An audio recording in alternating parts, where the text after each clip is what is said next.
Hello and a very warm welcome. You are watching Gravitas. I'm Molly Gambhir. Let's get started.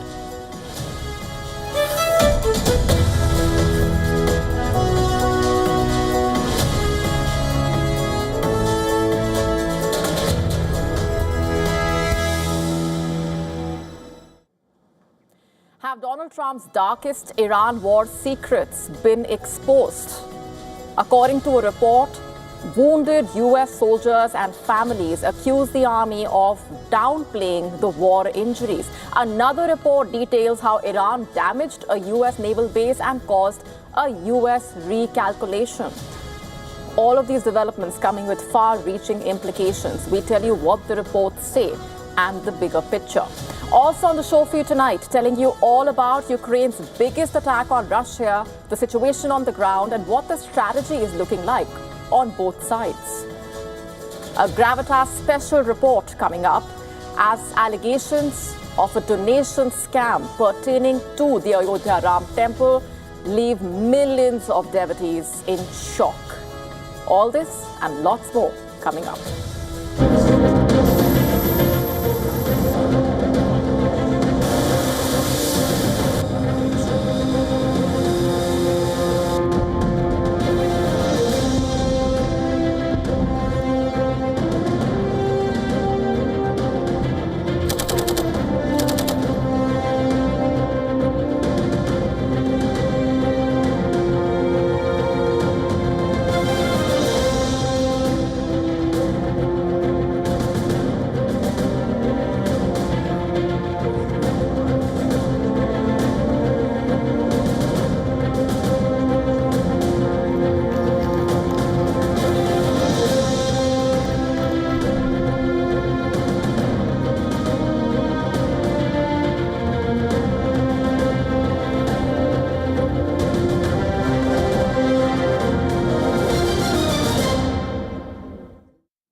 Our top story tonight on Gravitas. Did the US downplay its troops' combat injuries in the Iran war and the damage it suffered because of the attacks in West Asia? There are reports that have triggered serious questions. Remember earlier, Pete Hegseth was asked about the toll of the conflict with Iran in March. He had said that almost 90% of the 400 injured American service members had sustained only minor injuries and had since returned to duty. According to the report by CBS News, some of those injured soldiers have told the outlet that the injuries were far more serious than the official designation provided by the military. For example, one portion of that report says, Chief Warrant Officer Rodney Berman's body was riddled with shrapnel in the early hours of the war on March 1 when an Iranian drone slammed into his workstation in Kuwait. Medical records reviewed by CBS News show he also suffered a concussion, hearing and vision loss, and damage to his lungs. The army has classified his condition as not seriously injured, quote unquote. That's what the CBS News report says. According to the report, speaking to CBS News in an interview, his wife, Amy Berman, has reportedly said that assessment is unacceptable. The report also says the Bermans are also among several survivors and their families who told CBS News they were not being treated by the military as combat casualties for reasons they could not understand, a claim an army spokesman strongly denied. Meanwhile, according to a Wall Street Journal report, the US Navy base in Bahrain was hit by Iranian missiles and drones, causing extensive damage not publicly acknowledged by the Pentagon. The report says, I'm quoting, the US Navy base in Bahrain was repeatedly targeted between late February and June.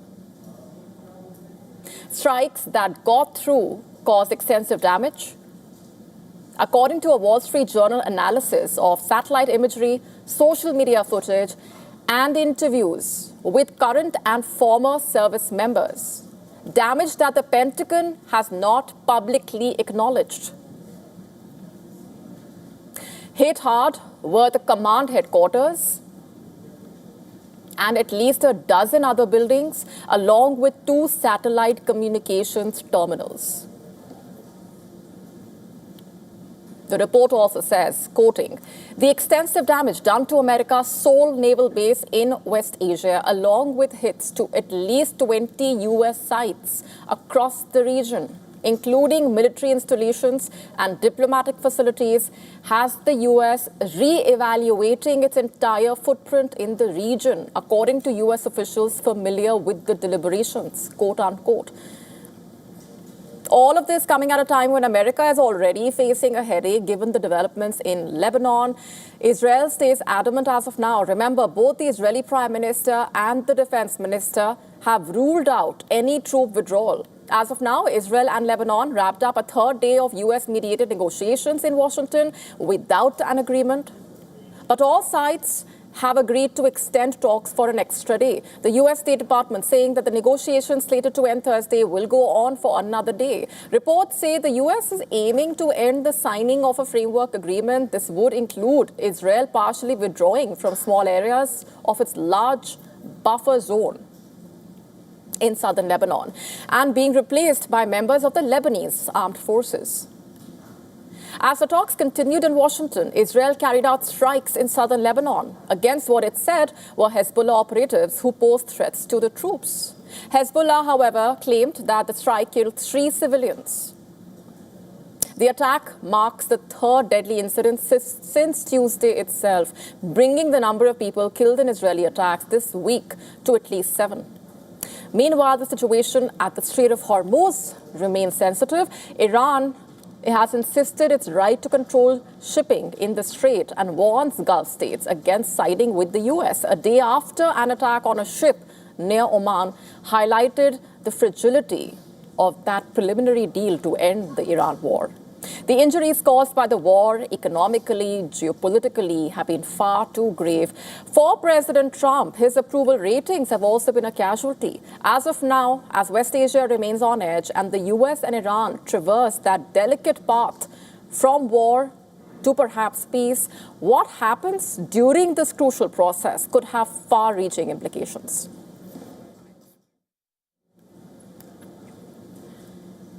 Shifting focus, Ukraine has unleashed one of the heaviest bombardments. The heavy drone targeted Moscow once again and forced Russian-occupied Crimea to declare a state of emergency. Ukrainian long-range drones have been battering oil production and energy facilities behind the front line and deep inside Russia. And now the Kremlin is facing immense domestic pressure to unleash a catastrophic response. Our next report getting you the details.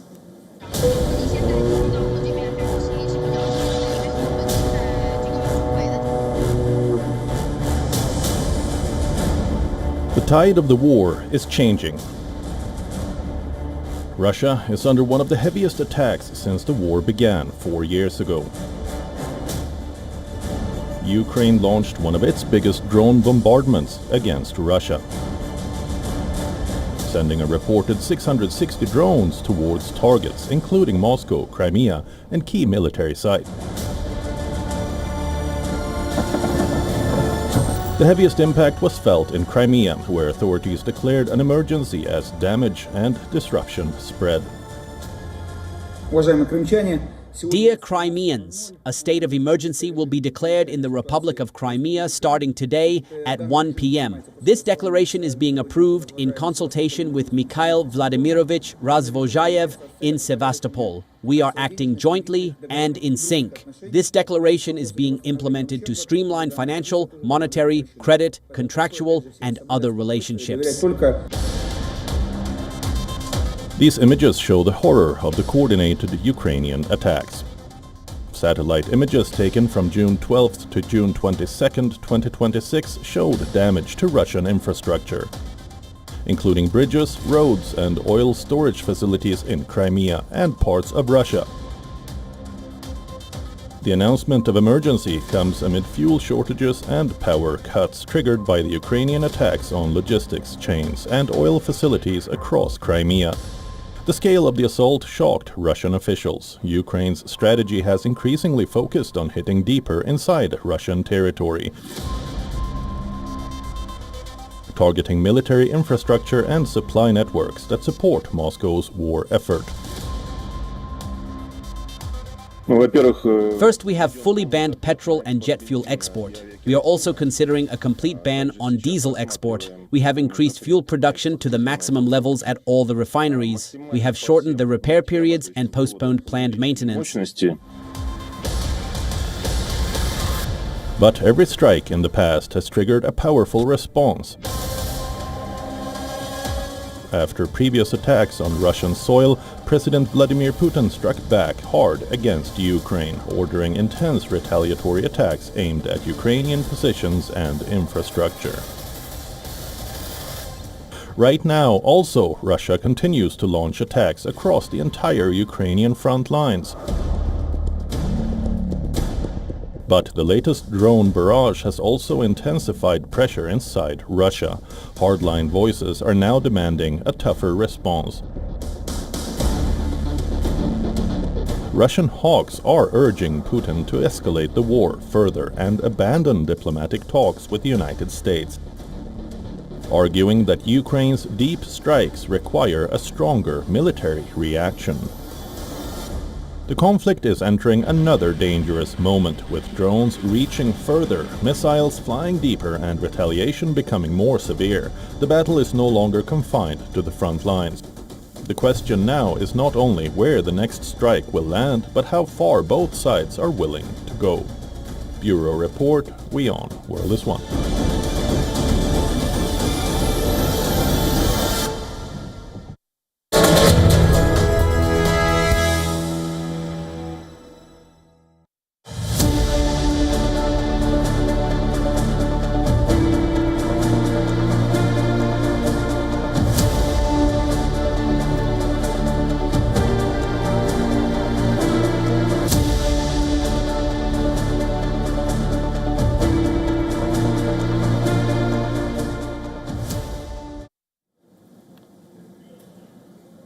2 years ago, a 500-year-long wait came to an end as Prime Minister Narendra Modi inaugurated the grand temple dedicated to Lord Ram at his birthplace in Ayodhya.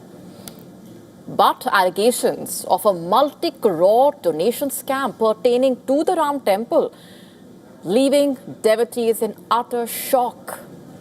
Following heightened scrutiny in the case, the Temple Trust General Secretary Champat Rai resigned from his post on moral grounds. Another trust member, Anil Mishra, followed suit. Now, what exactly is this alleged scam all about? Let's break it down for you. Based on the trust complaint, a case has been registered against 8 people allegedly engaged in counting and management of donations at the temple site, and they have been accused of siphoning donations given by the devotees across the country. After raiding multiple locations across the state, the Uttar Pradesh police arrested all the accused. The recovered amount was staggering. A total of over 89 lakh rupees in cash was seized from 7 of the accused people who they have been charged under sections pertaining to embezzlement, fraud, criminal conspiracy, and breach of trust. After being produced before a local court, they were sent to jail till the 29th of June. Now, the allegations first surfaced 3 weeks earlier. Complaints surfaced that donations worth millions of rupees have allegedly gone missing. Subsequently, a local BJP leader wrote to Prime Minister Modi seeking an independent probe into the matter. On the 13th of June, the Uttar Pradesh government stepped in. It formed a 3-member special investigation team, SIT, for probing these allegations. To begin with, the SIT grilled 8 to 10 employees for approximately 6 hours. Later, the team also reportedly questioned Champat Rai and the trust invitee member, Gopal Rai, for 4 hours each. They also scrutinized the trust records, covering an 11-month period. and conducted extensive questioning of the staff responsible for counting the donations. Based on its probe, it submitted a 20-page preliminary report to the State Home Department on Tuesday. The SIT probe threw up startling revelations. As per sources, the investigators found several procedural shortcomings after examining the internal audit reports. The donation slips and records did not match. It also flagged inadequate CCTV footage at the site. In fact, that's not all. As per reports, CCTV footage detected theft of funds on 70 occasions. 70. The interrogation of the accused reportedly yielded vital information. It is learned that Tinnu Yadav, who was actively involved in the Ram Temple's operations and oversaw the process of counting donations, has emerged as a key accused reportedly. According to sources, two other accused, Anukalp Mishra and Lavkush Mishra, were also assigned duties related to counting of the donations.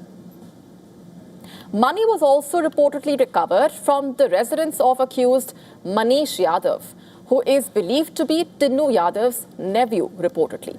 The state government, led by the chief minister, has made its priority clear. While the SIT has intensified its probe, the chief minister urged the politicians as well as others to not cast aspersions on Ayodhya and maintain the dignity of Lord Ram. Now, it's worth noting that the Ram temple was constructed using public money. Devotees donated close to 3,000 crore Indian rupees for this cause. So a crucial question is hanging in the air. Should key functionaries of the trust also be probed in this alleged scam? The sentiment of millions of devotees at stake. And accountability needs to be fixed to restore the faith of the people.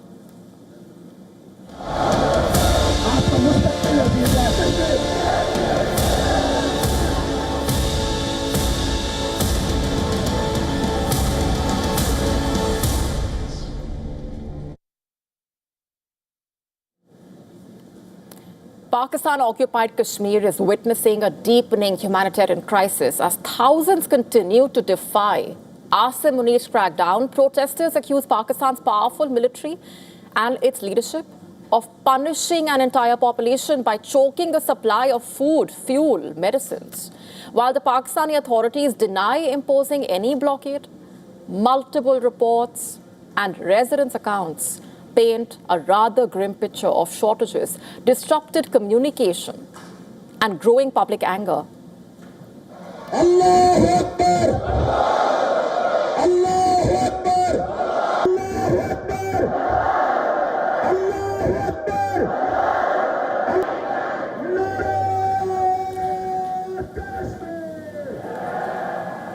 Thousands of supporters of the recently banned Joint Awami Action Committee, JAAC, gathered in Rawalkot, Pakistan-occupied Kashmir, demanding their rights and protesting against Asim Munir and the Pakistani government.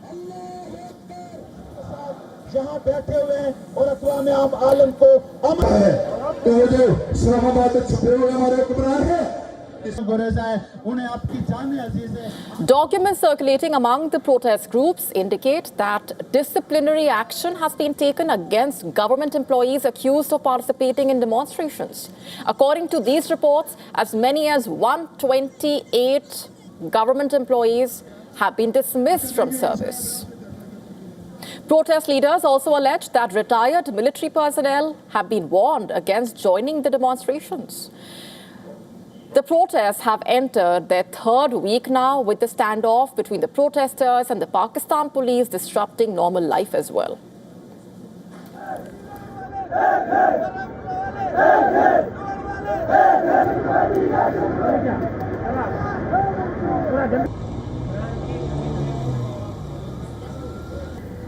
Markets and businesses have shut.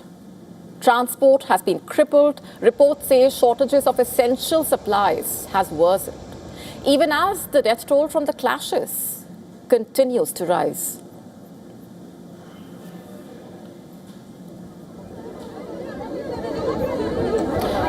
Residents, in fact, say they are struggling to find medicines as shops remain shut and supply chains remain broken.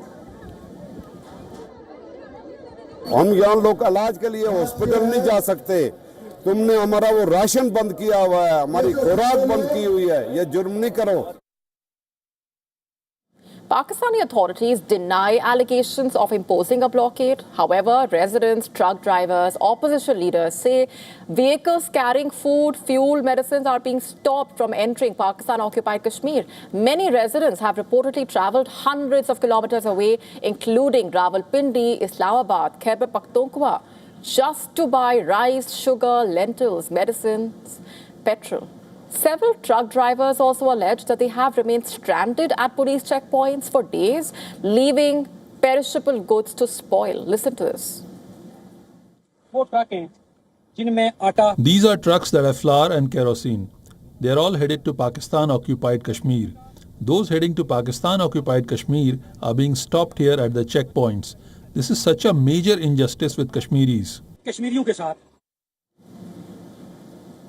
Pakistan's PTI chapter in Pakistan-occupied Kashmir has reportedly accused the authorities of preventing essential supplies from reaching the territory and described the alleged restrictions as the worst example of paranoid oppression.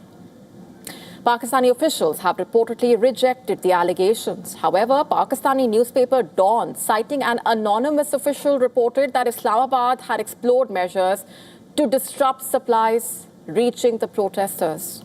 In an effort to find the Rawalkot sit-in, to end the Rawalkot sit-in without using force.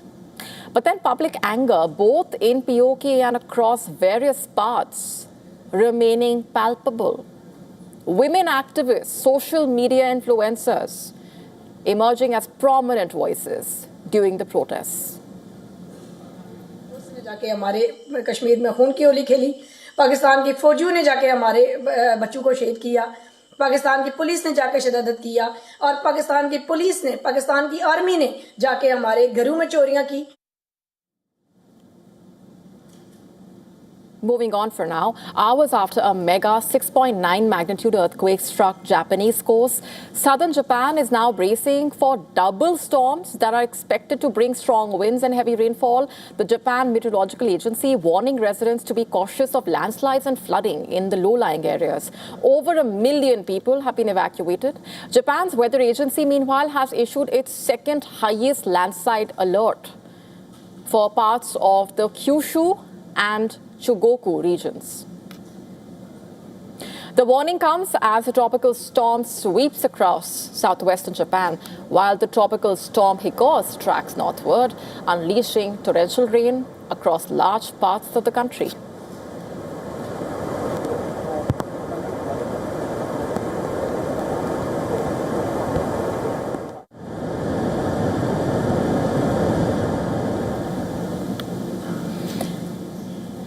By Saturday, Storm Mikala is expected to accelerate and approach western and eastern Japan.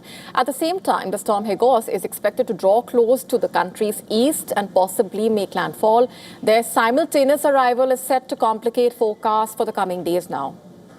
After wreaking intense damage in Taiwan, Storm Mikala was downgraded to a severe tropical storm. Its possible convergence with the tropical storm Higos could result in a phenomenon that occurs when two storms get close enough to each other to interact.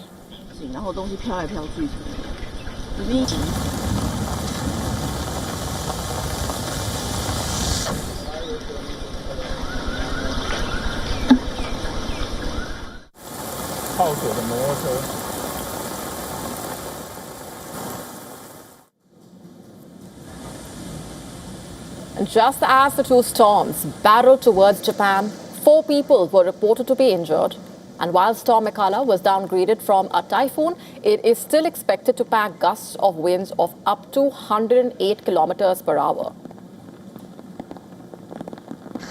Japan Airlines and All Nippon Airways now cancelled a total of 120 flights to and from the southern regions of Okinawa and Kagoshima.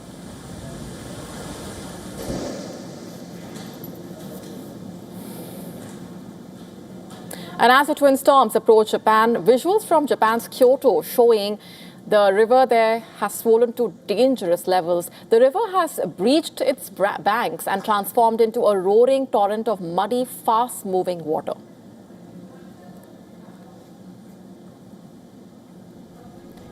Before we go on, a quick look at what else is lined up for you on the show tonight. A detailed report coming up on Venezuela's race against time to rescue people after the deadly earthquake.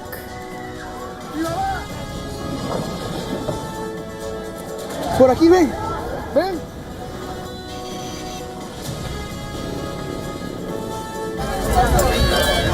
Mira cómo se mueve todo.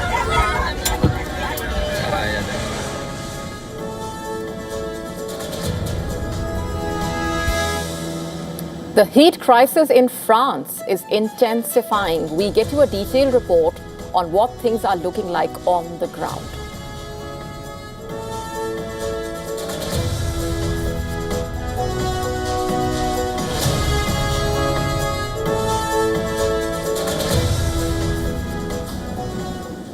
A deadly earthquake ripped through Venezuela, leaving a trail of destruction and a desperate rescue race. The death toll has climbed to 589 with more than 4,000 injured.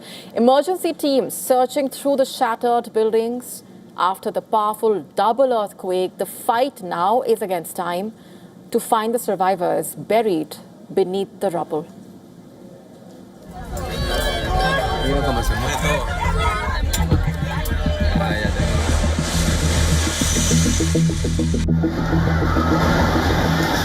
Entire neighborhoods have been turned into rubble.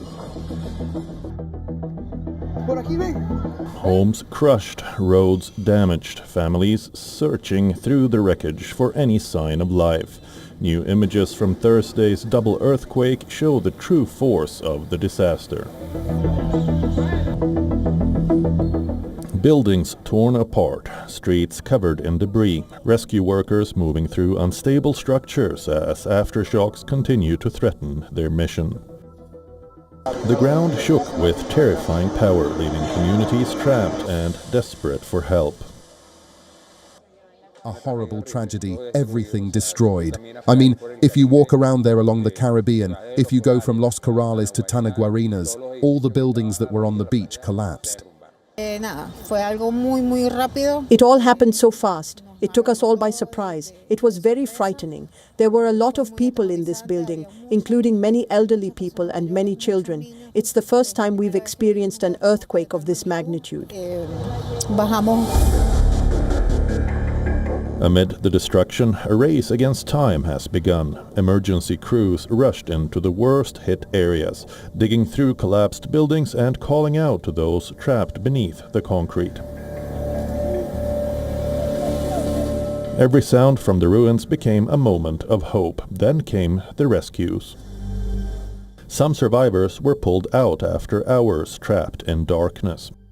Exhausted rescue workers carried people away from the danger zones as crowds gathered, waiting for news of their loved ones.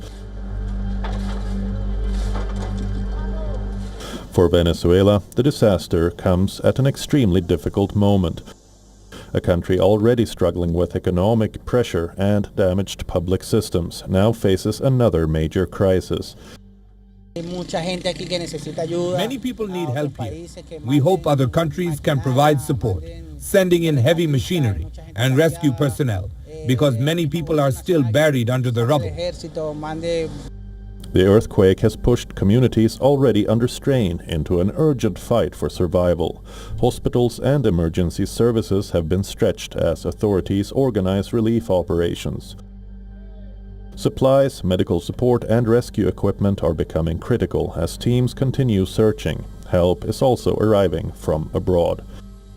Several nations have offered support as Venezuela deals with the aftermath, from US to Brazil to Europe to China, all are rushing aid to the quake-hit nation. India has also stepped forward with assistance, joining international efforts to provide aid and support to affected communities. Across the disaster zone, the mission remains clear. Find survivors, reach those still trapped, bring help to families who have lost everything. The deadly quake has left devastation behind, but every person pulled from the ruins is a reminder that the rescue battle is still alive. Bureau Report, WION, World is One.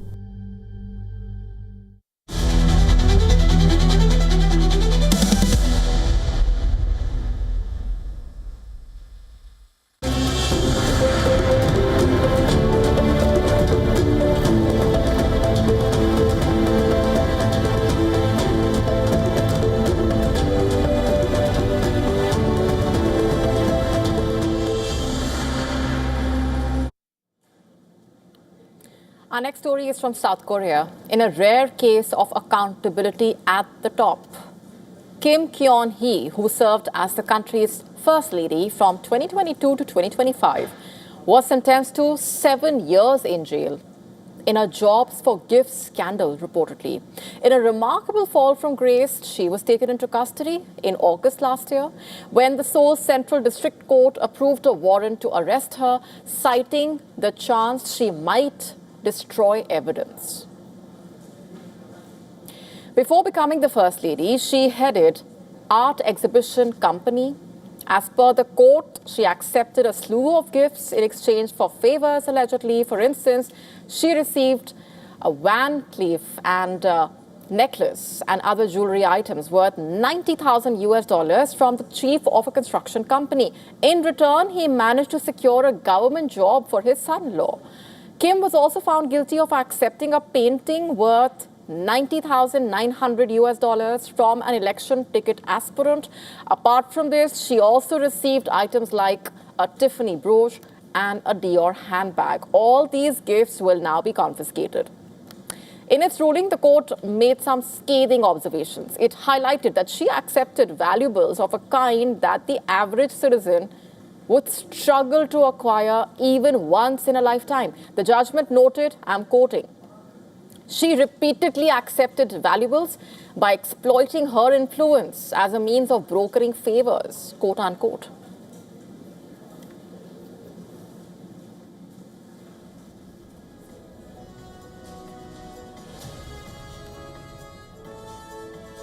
However, this is her second criminal conviction reportedly. In January this year, she was sentenced to 20 months in prison for receiving gifts, including a diamond necklace and a Chanel bag from the Unification Church, which sought political favors allegedly from the government. Following an appeal, though, the Seoul High Court enhanced her sentence to 4 years and also found her guilty of profiting from a stock manipulation scheme.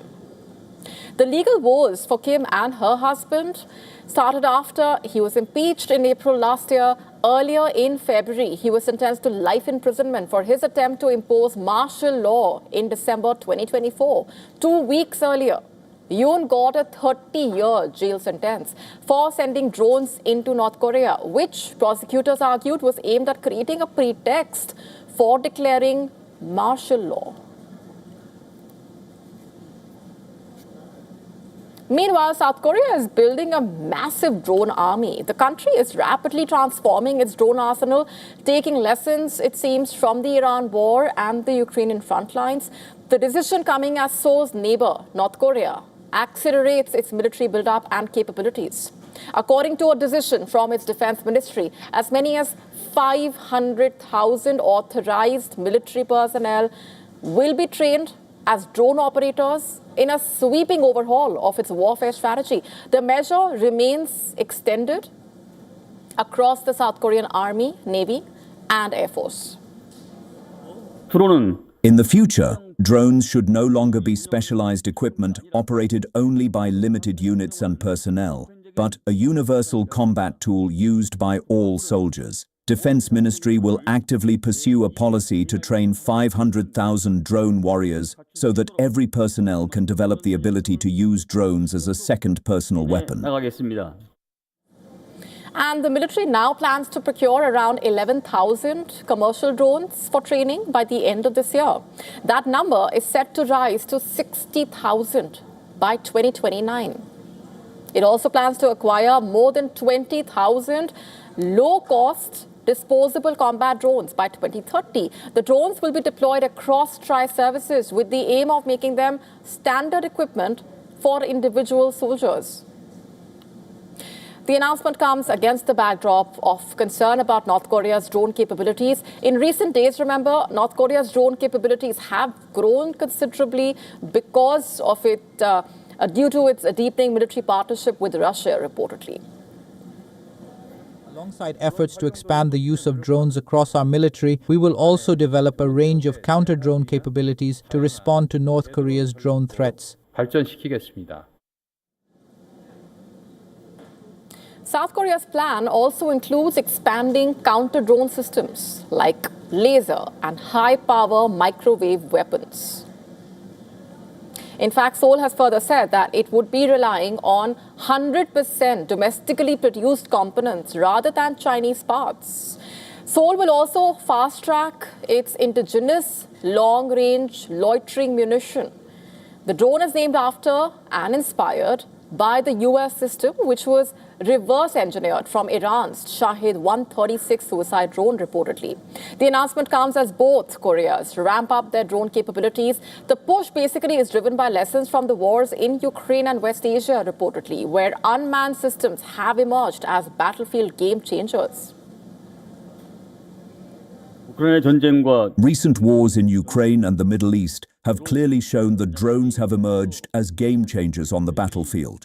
Whereas in the past, a small number of expensive unmanned systems dominated the battlefield, today low-cost drones are being deployed in large numbers, fundamentally changing the nature of warfare. 변화시키고 있습니다.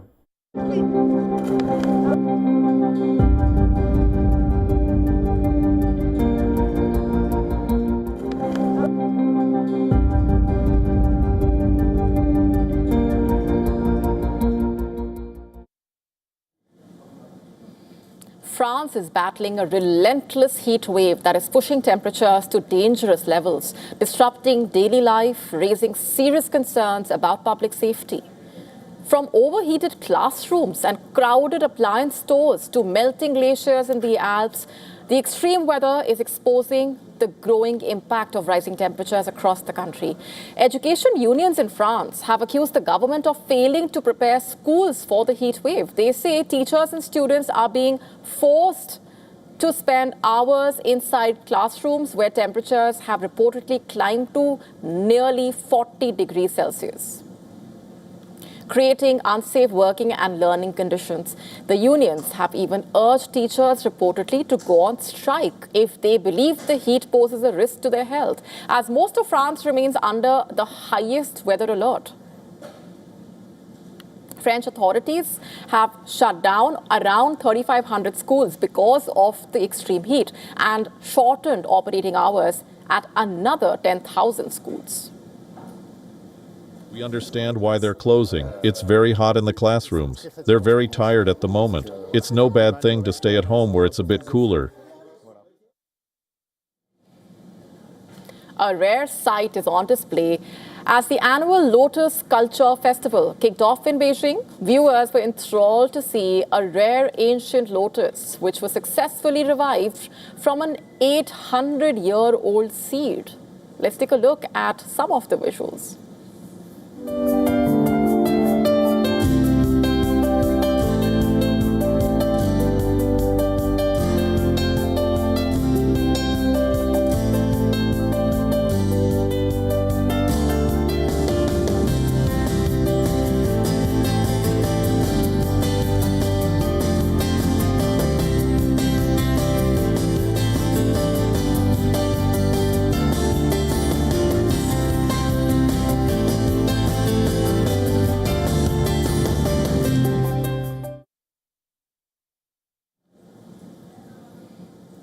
France has intercepted an oil tanker suspected of ties with Russia's shadow fleet in the Mediterranean Sea near Sicily. The operation marking France's fifth action against suspected fleet vessels since its enforcement drive began last September. In fact, the French authorities say the tanker was operating under a Cameroonian flag despite having been removed from Cameroon's official ship registry. That meant the vessel was sailing without a valid nationality, reportedly, to conceal true ownership in order to bypass international laws and sell oil allegedly. Under Article 110 of the United Nations Convention on the Law of the Sea, any warship can board a ship on the high seas if there is a reasonable ground to suspect it is sailing without nationality. This allowed France basically to board and detain the vessel under international maritime law. Officials say the tanker had left Russia's oil terminal and was heading towards the Suez Canal.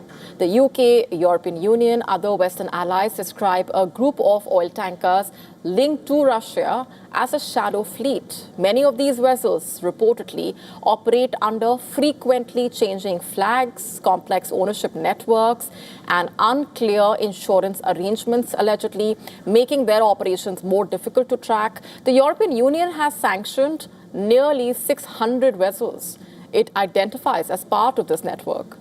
French naval officers were observed tracking the tanker from a helicopter. The warship established radio contact before commandos got down onto the deck from a military helicopter.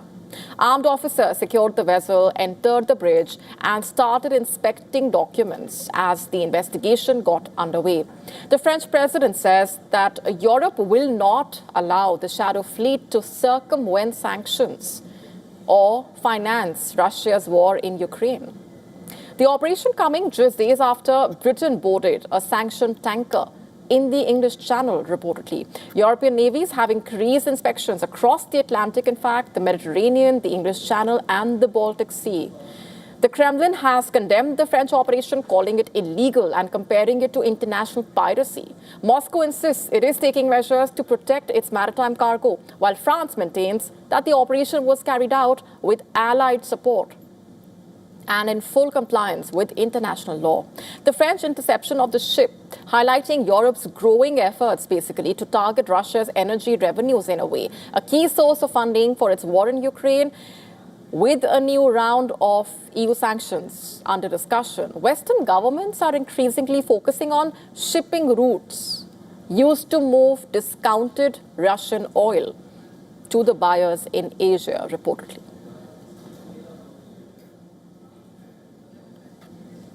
America's election campaigns have always attracted a lot of money.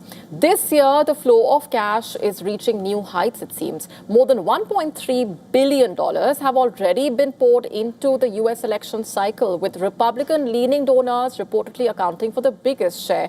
The massive fundraising effort coming months before the voters head to the polls and are already giving a glimpse of the financial battle shaping the race. Let's break it down. According to a Washington Post analysis of Federal Election Commission records, Republican-leaning donors contributed around $880 million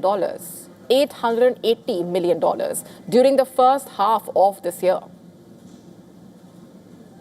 Democratic-leaning donors gave nearly $290 million, reportedly, while bipartisan and special interest groups added another $200 million, reportedly. Much of this money has flowed into political groups that can legally raise and spend unlimited amounts to support candidates, reportedly.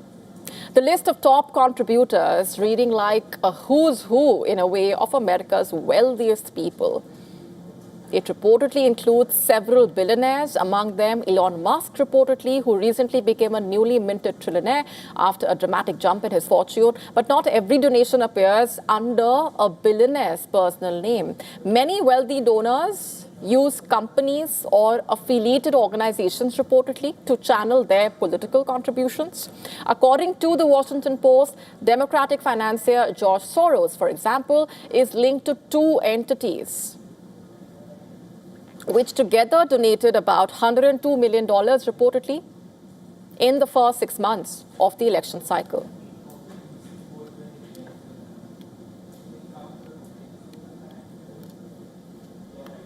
In fact, as the donations keep growing, so does the debate intensify around them. Critics argue basically that America's wealthiest individuals now have an unmatched ability to shape elections and, in a way, influence public policy, they say. US Senator Bernie Sanders has been one of the loudest voices raising alarm, remember, and he has accused the Trump administration and powerful corporate interests of creating what he calls an oligarchy, where a small group of billionaires holds enormous economic and political power. Republicans, however, are likely to see this fundraising edge as a major advantage in a way.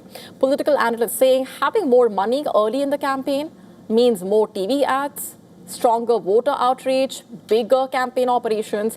But as the election race gathers pace, one thing is becoming increasingly clear.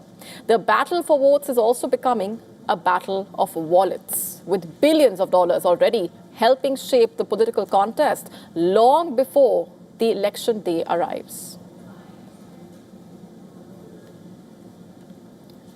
Humanity's quest to conquer the interstellar void has sparked the ultimate cosmic race. NASA and Elon Musk are backing a theoretical propulsion breakthrough that could, in a way, rewrite the laws of deep space transit forever. The race to harness antimatter, the rarest and most volatile substance in the known universe, has officially kick-started. Take a look.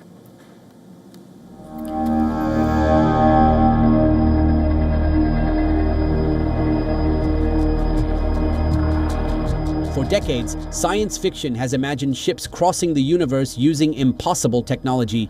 In Star Trek, the famous starships used warp drive to travel beyond human limits. Today, scientists are exploring an idea that sounds just as futuristic. A rocket powered by antimatter.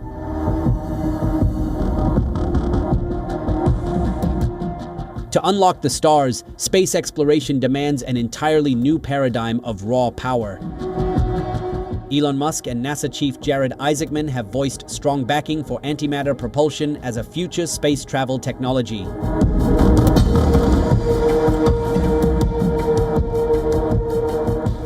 Antimatter is the exotic mirror twin of ordinary matter. It can produce 10 billion times more powerful than conventional chemical combustion. However, true antimatter remains the rarest material in the universe.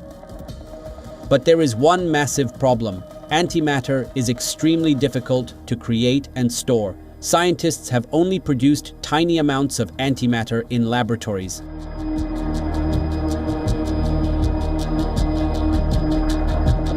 At facilities like CERN, researchers have created small quantities of antiparticles, measured in particles rather than useful fuel amounts. The total amount made by humans is estimated to be only a few nanograms over decades of experiments. A nanogram is just 1/1000th of a gram. That means the fuel needed for a real antimatter rocket does not currently exist.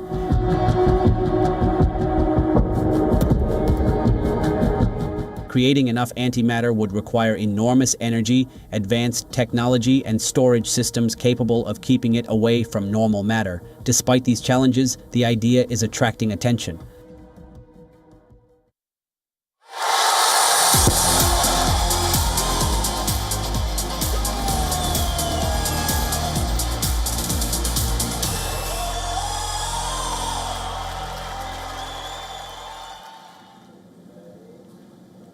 For the first time, FIFA has formally promoted prediction markets during a World Cup. The football body has signed a partnership with a newcomer in the sector, in fact, which is working with Fanatics, the US sports merchandise and betting company. Prediction markets function like online betting platforms, wrapped in the language and design of financial trading. Users basically buy and sell positions on outcomes, with prices moving in real time. On platforms like Kalshi and Polymarket, sports wagers sit alongside the bets on elections, economic events, wars, weather, other public developments.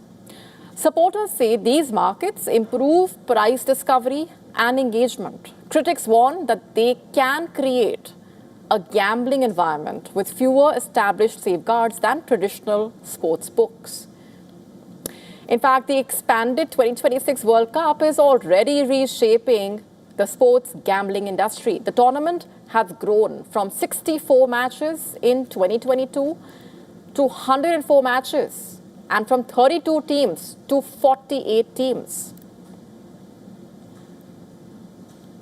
Betting companies say the larger format combined with favorable kickoff times and the scale of the US market is producing unprecedented demand. Analysts at Macquarie forecast more than $50 billion in global World Cup wagers, compared with roughly $35 billion in 2022, reportedly. A major driver is the changing US regulatory landscape, where access to legal sports betting has risen to about 65% of the population,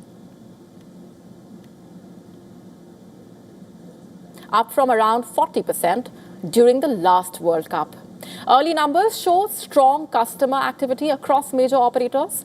FanDuel says the opening matches involving the United States and Brazil became its two biggest soccer events ever by active customers. Deutsche Bank estimating the US alone could generate about $3.3 billion in the World Cup betting handle, nearly double the projected amount wagered on this year's Super Bowl. And despite the surge in activity, analysts caution that the World Cup is not automatically a short-term profit windfall. The bigger opportunity for betting companies is customer acquisition. The key question is whether millions of new World Cup bettors can actually be converted into regular year-round users across football, basketball, tennis, other sports. That outcome will determine the lasting financial impact of the tournament's betting boom. Just the day after South Africa reached the last 32, Ivory Coast has also created history by reaching the knockout stages of the FIFA World Cup for the very first time. With 3 teams from the continent already through, it underlines the strength of the African teams at the ongoing World Cup. Let's break it down. Ivory Coast exited at the group stage. In their 3 previous World Cup appearances, those teams had bigger names. However, the current team has achieved what they never could. Ivory Coast needed just a point to reach the knockouts, and they beat tournament debutants, Curaçao, to seal their berth in the last 32. It's a landmark moment for the country, and fans celebrated like never before. Fans were seen embracing one another while singing and posing for photos. South Africa, meanwhile, also threw for the first time, and their reward is a match against co-host Canada. The team, in fact, were previously only associated with the 2010 World Cup when they were hosts, but have now created their own identity. While South Africa and Ivory Coast might not be seen as contenders, the same cannot be said about Morocco, who have established themselves as one of the most dangerous sides in world football. Morocco are ranked 7th in the world and reached the semi-finals at the 2022 World Cup, becoming the first African team to do so. A clash against the Netherlands is on the cards in the round of 32 this time around, and another deep run in the tournament is very much a strong possibility.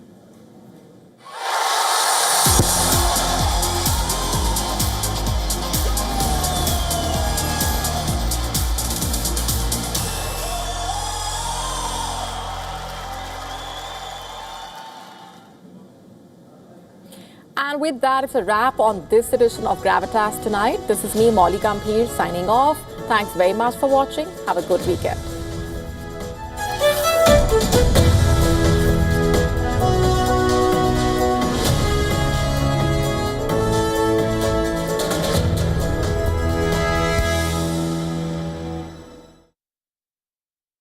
India slams Pakistan's Defence Minister Khwaja Asif's war threat remarks over the Indus River system, call it a desperate attempt by Islamabad to divert attention from the country's internal issues.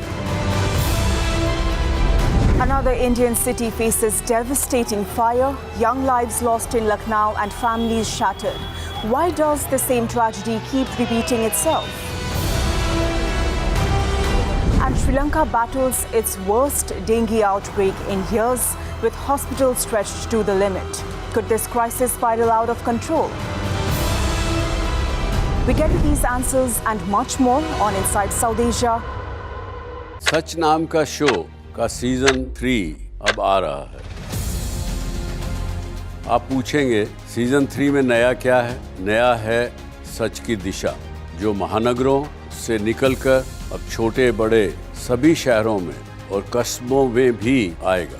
नया है सच का दायरा, जो छात्रों और युवाओं तक तो पहुंचेगा ही, अपितु अब अन्य हर उम्र के लोगों तक भी फैलेगा। नया है इस सच का मंच, जो कॉलेज के ऑडिटोरियम से निकलकर खुली हवा में, खुले मैदानों में और आपके बीच पहुंचेगा। स्टार्टअप शुरू करने वाले नौजवान हों या रिटायरमेंट के बाद जीवन के सवालों से उलझे लोग हों, मैं आप सभी से संवाद करूंगा। आप यदि अपनी किसी समस्या का समाधान ढूंढ रहे हों तो मुझे लिखकर भेज सकते हैं। मैं अपने तजुर्बे और एक्सपीरियंस के अनुसार आपकी समस्या का समाधान आपको लिख के भेजूंगा। आप हमारी वेबसाइट पर जाकर सीधे संवाद कर सकते हैं।